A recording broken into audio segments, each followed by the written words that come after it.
Hello friends. तो हमने research proposal लिखने की कोशिश जो भी कर रहा है, तो यूनिवर्सिटी जो मांगता है रिसर्च प्रपोजल, तो वहाँ पर कुछ चीज़ें क्या लिखे ना लिखे इसका आई थिंक काफ़ी टाइम कन्फ्यूजन रहता है। But as a basic information आप ये कंसीडर कर सकते हो। ये देखो, ये एक बिहार के एक इंस्टीट्यूट है जिसका नोटिफिकेशन था, ये चला गया है, नोटिफिकेशन पुराना है। Admission to PhD program at A N Sinha institute of social studies Patna. तो यहाँ पर कुछ चीज़ें लिखा है जो कि मेरे को अच्छा लगा पढ़ के। तो applicant is required to enclose with his or her application a research proposal in 1000 words. तो आपको आपका जो प्रपोजल होगा यानी वो 1000 वर्ड्स का होना चाहिए। इसे हम स्टैंडर्ड मान रहे हैं। कोई भी पर्टिकुलर यूनिवर्सिटी का पर्टिकुलर कोई गाइडलाइन हो सकता है, तो उस केस में तो आपको ही फॉलो करना होगा और वो इजी भी हो गया। बट अगर मेंशन नहीं है तो आप इसे फॉलो कर सकते हो। तो the proposal should state the scope. तो क्या क्या रहना चाहिए प्रपोजल में, तो यहाँ से एक अंदाज़ा लग सकते हैं आपको जब स्टार्ट कर रहे हो आप। तो आई होप ये हेल्प करेगा। The proposal should state the scope and objectives of the research. तो वहाँ पर आपका स्कोप क्या है रिसर्च का और ऑब्जेक्टिव क्या है वो मेंशन होना चाहिए।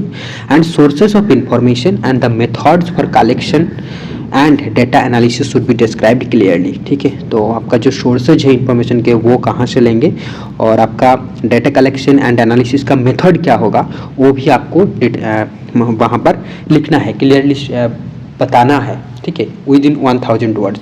तो ये कुछ क्राइटेरिया। तो क्या क्या रहेगा आपको, छोटी छोटी मोटी मोटी बात है। आपका स्कोप रहना चाहिए, ऑब्जेक्टिव रहेगा, स्कोप एंड ऑब्जेक्टिव्स। और दूसरा क्या है, source of information and collection, method of collection and data analysis. ठीक है, method for collection and data analysis, I mean the method of data collection and data analysis. तो ये पांच चीज़ें होना चाहिए। एक है scope, objective, source of information, data collection and data analysis की मेथड। ये 5 चीज़ें होना चाहिए। ठीक है, तो इसके बेसिस पे आप अपना रिसर्च प्रपोजल जो भी बना रहा है उस बनाना कंटिन्यू कर सकते हैं, बनाना स्टार्ट करते हैं इस 5 चीज़ों को ध्यान में रखते हुए। तो आपको ये 5 चीज़ें पता चल गया। आप क्या करो ना, आप जब भी रिसर्च प्रपोजल कुछ थीसिस वगैरह पढ़ रहे हो तो इस 5 चीज़ों को नोट करो पहले कि यार कैसे लिखा है ना लिखा है, और आप कैसे इन 5 चीज़ों को मतलब स्कीमिंग करना स्टार्ट कर दो इन 5 हेडिंग के अंदर। ठीक है, आप एक फ्रेमवर्क बना लो कि यार ऑब्जेक्टिव ये, स्कोप ये, टाइटल तो रहेगा पहले, then source of information, then data collection and data analysis का मेथड। ठीक है, तो आप टाइम टू टाइम जैसे पढ़ते जा रहा है, आपका अंडरस्टैंडिंग डेवलप होते जा रहा है और आप वो चीज़ें फील करते जा रहे हैं। तो आई होप ऐसे करेंगे तो हमारा जो रिसर्च प्रपोजल है वो बन जाएगा। बाय द वे मैं आपको बता दूं कि मैं कोई एक्सपर्ट नहीं हूँ और मैं इस प्रोसेस के दौरान हूँ जहाँ पर मैं चीज़ें एक्सप्लोर कर रहा हूँ खुद से, क्योंकि मेरे पास कोई गाइड नहीं है।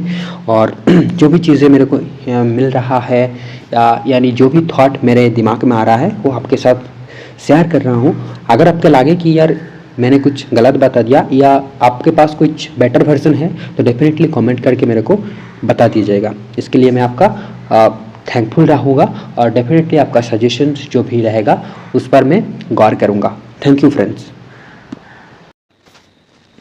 हेलो गाइस, तो ये आपका है ओपी जिंदल ग्लोबल यूनिवर्सिटी का वेबसाइट। तो यहाँ पर मैंने पीएचडी नोटिफिकेशन चेक करने के लिए आया था। बट यहाँ पर एक इंटरेस्टिंग चीज़ यहाँ पर मिला, देखो एसओपी और रिसर्च प्रपोजल 2 अलग चीज़ें होती है। तो इन्होंने यहाँ पर मेंशन करके रखा है कि जब आपको एप्लीकेशन डालना है तो ये दोनों चीज़ें आपको अपलोड करना है। तो आप इसे प्रिपरेशन स्टार्ट कर दीजिए।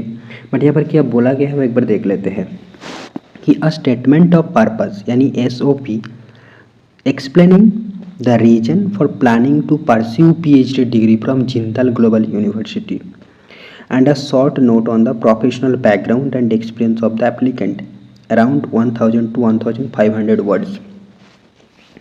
तो इसमें आपका एक ड्राफ्ट बने हुआ चाहिए ताकि आप डेफिनेटली बहुत सारी यूनिवर्सिटी में अप्लाई करना पड़ेगा।